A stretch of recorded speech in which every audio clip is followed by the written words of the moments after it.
Hi, it's me with Corel Draw Tips and Tricks, and I had a viewer off one of my previous videos, and she wrote, "Hello, I find your videos very informative. I'm new to this. How did you get the three soccer balls to look like that, overlapping each other?"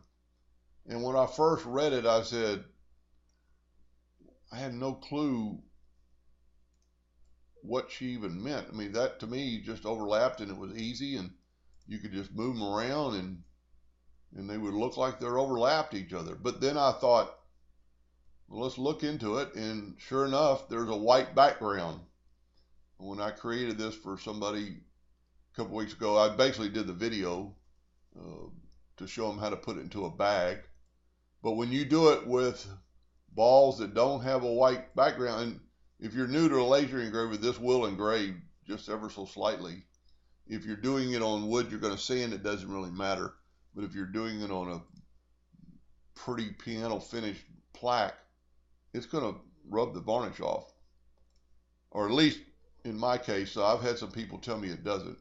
So here is how you would do it if you have this, because you put this one in front of that one and you can actually see through it. So this is how I would do it. Let's get another soccer ball, just have it ready. So these three are the same kind. They're all transparent where they would engrave good. And all you do is just put one ball in front of the other. Now you can see, both balls in the middle, but if you will take and select both balls and go back minus front, it's going to take away one of the balls.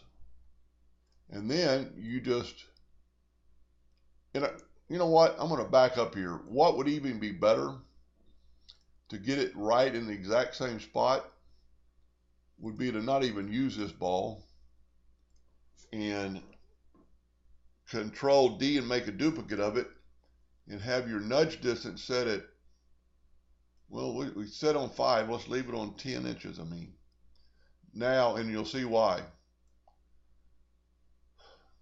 So that's why you need to go outside your yellow box. Now let's go and back minus front. Now take this soccer ball and just put it back over there.